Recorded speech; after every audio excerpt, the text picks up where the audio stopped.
Hi guys! Welcome sa aming first YouTube channel or podcast na sisimulan namin ngayon na March 5 at 5:12 na po ngayon. Anong ginagawa mo? So ako po si Edre at ako po ay 22 years old. At ito naman po ang girlfriend ko, ang napakaganda kong girlfriend. Oy, gustong gusto.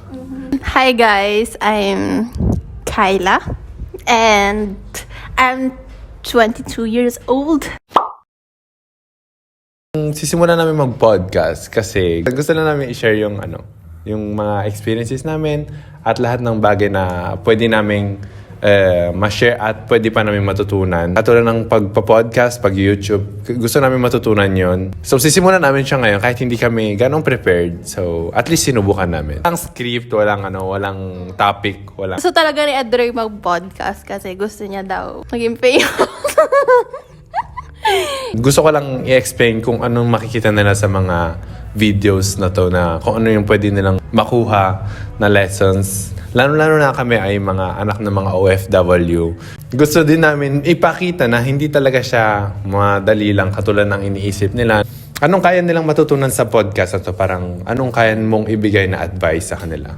Actually, feel ko yung pinaka-purpose talaga ng yung ginagawa mo ngayon, yung YouTube channel or podcast man yan, yung paano i-overcome yung fear. Yeah. Na meron ka, na meron ako, na meron maraming tao. Like, kasi usually mga tao is, sobrang takot sila ma-judge. Kasi hindi rin natin sila masisisi kasi nga, yung society is really judgmental. Like, kahit ano mang gawin mo, maganda, pangit, mabuti. Diba nga, yung mga iba na kahit yung content nila tumutulong ng ibang tao, diba na-judge pa rin sila, sinasabihan silang fake, ganyan, for the views. Kahit na baka naman yung intention talaga nila is maganda. Ang kinakatakutan nila lagi is judgment. Which is, yun yung gusto niya or ako, gusto namin ma-overcome. Like kung alam mo naman na maganda yung purpose mo, why not, diba? Dapat pinakauna talaga sa lahat yung gusto mong gawin. Kung ano yung sinisigaw ng puso. Yun, na parang parang magiging ka ng self-confidence sa ginagawa mo, sa tao, sa buhay mo, ganun. Na parang handa ka laging subukan lahat. So yun, parang yun din ang purpose namin na ma-give sa ibang tao. Lalo na yung pinagdaanan natin, hindi naman siya kasi madali. Kala nila ang dali-dali lang, katulad ng this small shop na sinumulan namin kasi gusto din namin ma-overcome yung fear na yun, na mag-risk, ganun. Na hanggang ngayon, nag-aano pa kami, tatry pa kami mag-grow, matuto sa lahat ng mga bagay na kaya pa naming matutunan. Simulan muna namin yung ipakilala yung sarili namin. Saan ka nakatira? Sa Florence, Italy. Ilang taong ka na sa Italy? 30 years? 10 years na. Ako naman, nakatira din sa Florence, Italy, pero 13 years na akong nakatira dito. Nung pagdating mo dito sa Italy, anong una mong naramdaman pagdating dito? Syempre, na-shock. Kasi? Shock kasi syempre, nasa ibang lugar, tapos maganda, ganun. Akala ko sasabihin mo kasi hindi sila nagtatagalog. Pwede rin. Hindi sila nagtatagalog, guys. Pero nag-aral na ako noon mag-Italian. Pero So, parang... marunong ka na nung dumating ka dito? Si. Joke lang, hindi. Hindi, tinuruan ako ni mama. Pero syempre, hindi naman ganun kadali matuto makipag-communicate. 'Di ba? Syempre, ang alam mo lang nun, ciao, buongiorno, ganun lang. Basic. Yeah, basic. Ang pinaka nahirapan ako is kung paano talaga matutunan yung language nila. Sobrang hirap. Kasi sobrang iba siya sa language natin. Kahit sa studying, nahihirapan ako ganun. Pero tinry ko naman yung best ko. Tapos nahirapan ako makipagkaibigan. Nung pagdating ko dito, nasa face pa ako na nangangapa. Kasi bago sa akin lahat. So, hindi siya naging madali. Pero, kinaya naman. So, ako naman, 10 years old ako dito nang pumasok. Wala akong kaalam-alam, Italian, wala. English din, hindi ako makapag-communicate dito kasi hindi din ako marunong mag-English. So, mahirap. Tapos wala pang nagtuturo sa amin ni ate. Mahirap din sa akin kasi di din ako mahirap mag-aral tsaka lagi akong tumatakas sa mga recites. Galing mo? Yan, basta sinubukan ko naman talagang matapos. Yan, nakatapos naman ako ng parang marketing siya. Ganun. Ano naman yung mga work ng parents natin? Nung dumating ako, ang work ni Mama is McDo nga. Pero nagpa-part-time pa rin siya sa mga amo. Like yung nagpa-plancha, naglilinis, ganun. Which is, usually ganun yung work dito. Yun, nakita ko yung work ni Mama. Medyo parang dun ako na-shock kasi hindi ko alam I mean, hindi mo naman in-expect na ganun kahirap yung work dito. 'Di ba? Kasi pag nasa Pilipinas tayo, hindi natin siya naiisip. Ang iniisip lang natin yung mga napapadala nila, kung ano yung nabibigay nila sa atin, yung mga regalo, yung mga ano. Hindi natin alam yung work or yung hard work behind those gifts. Ang napapakita lang sa atin is yung mga magagandang bagay, which is defined by those padalas, 'di ba? Pag umuwi sila, parang yung mga chocolate, yung mga packages, ganun. Parang pag nasa Pilipinas tayo, ang nilook forward natin yung mga bigay galing sa kanila. Pero never, ever natin naisip kung saan galing yung pera na yon, kung ano yung ginawa nila, ano yung hard work behind those things. Parang laging magagandang bagay yung tinitignan natin. 'Di ba? Yun, so nung pumunta ako dito, iba kasi nakita ko kung paano magtrabaho si Mama. Like parang halos wala na siyang pahinga. Isipin mo, siya pa yung nag-aasikaso sa akin. Oo, kasi nilulutuan niya ako ng masasarap na food. Shout out sa iyo, Ma. I love you so much. I appreciate you so much. Hindi kasi, di ba, ang galing? Like, pag nasa Pilipinas ka, hindi mo maiisip yun. Pero pag nakita mo talaga sa dalawang mata mo kung paano nila paghirapan yung pera na pinangbibili nila ng mga luho mo, iba. Like, sobrang nakaka-touch. Kasi hindi nila iniinda yun pag umuwi sila or pag nagpapadala sila. Never sila nag-inda na nahihirapan din sila. Parang yun yung mindset na parang, sa ibang bansa, madali lang naman kitain. So yun, na-amaze ako nun kay Mom. Hi, Mom. No, na-amaze ako kasi ang galing niya kasi napaka-strong niya. Tapos mag-isa lang siya dito. Nung nakapunta ako dito, yun pala yung realization ko na napahalagahan ko yung pera na ina-earn. Kaya hindi ako maluho. I mean, hindi naman talaga ako maluho kahit bata pa ako. Pero mas lalo nung dumating ako dito, like parang ako na mismo yung nahihiya pag kailangan kong makahingi. So yun, ang galing kasi nakita ko na agad yung value ng pera pagdating ko pa lang dito. Thanks to my mom. She's so amazing. Medyo kaya nagiging emotional ako kapag yung mga kapwa mong Pilipino. Kasi dito parang sobrang dali ng chismis.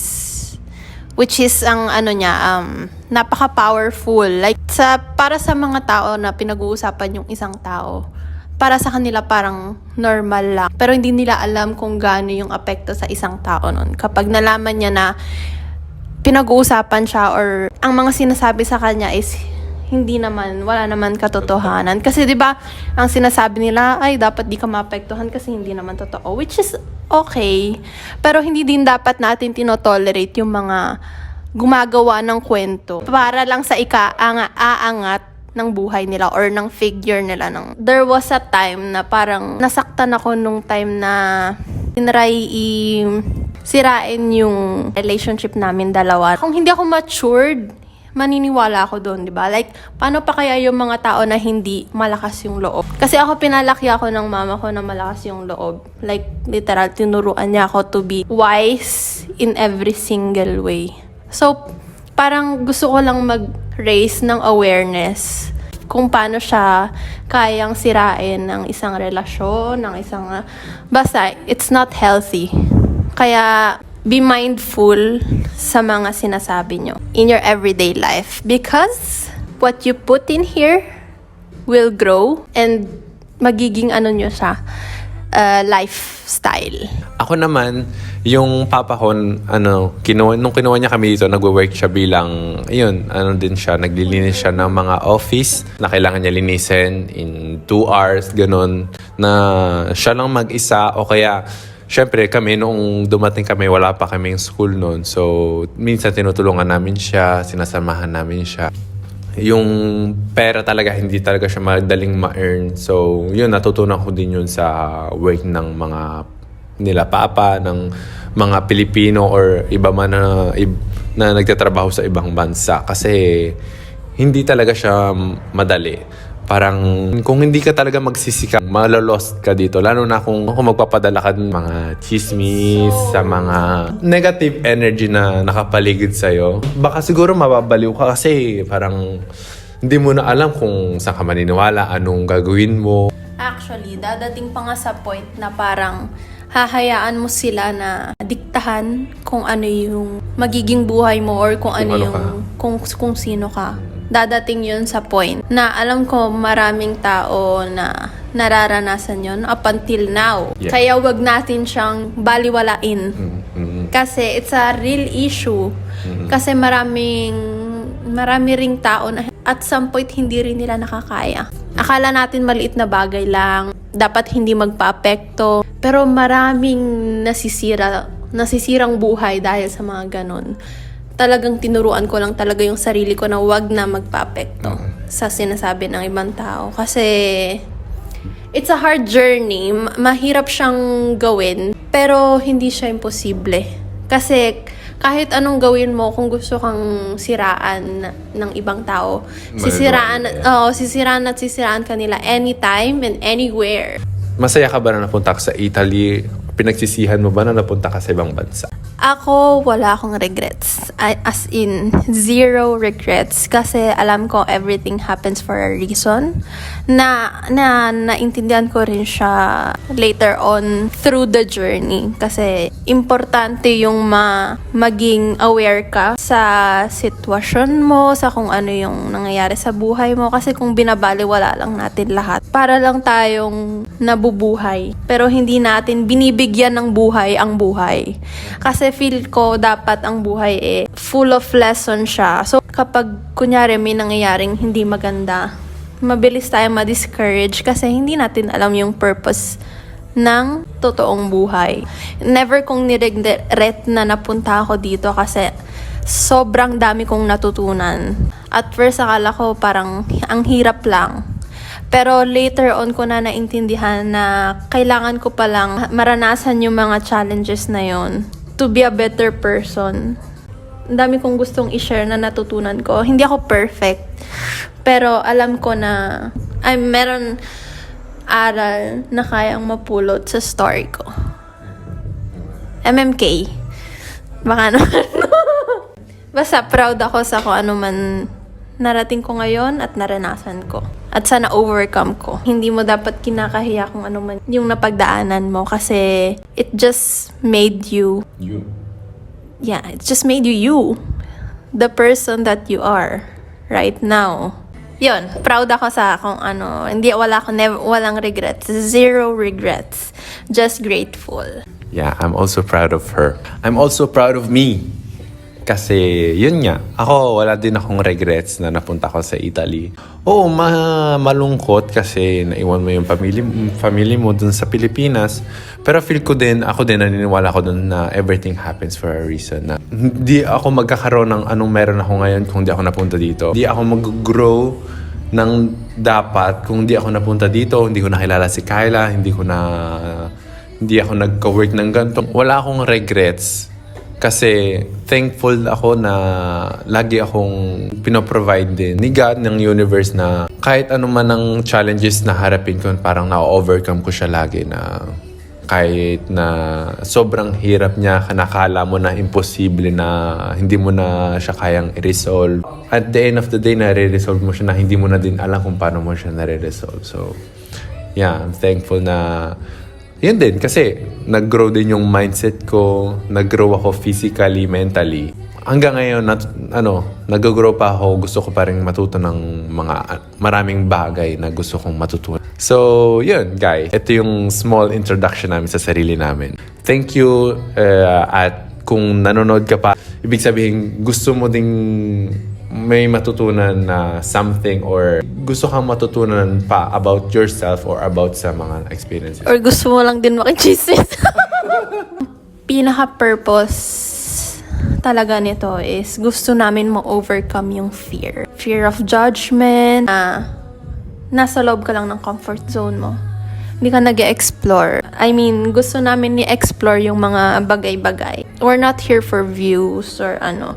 Gusto namin parang patunayan sa sarili namin na yung mga gusto din namin gawin, kaya rin natin. Feel ko lahat naman tayo may opportunities. Tayo lang talaga yung pumipili kung ano yung gusto natin mangyari sa buhay natin. Which is talaga, naniniwala talaga ako doon. Lahat tayo, kaya natin gawin kung ano man yung dinedesire natin. Tayo na lang yung most of the times na naglilimit sa kung ano yung pwede nating gawin. Yung mga sinasabi lang din namin is opinion. Based lang din siya sa situations na napagdaanan namin or sa situations na nangyari sa buhay namin. Iba-iba tayo ng experiences. So, sa amin, point of view lang namin to. Advice lang siya kung paano siya nag-work out sa amin. Seek for help. Seeking for help is not being weak. It's actually not wanting to be weak. Gagawin namin siyang parang journal na lang. Yeah. So, mga opinions lang namin siya. So, mga thoughts lang. Thank you so much for watching and see you next time.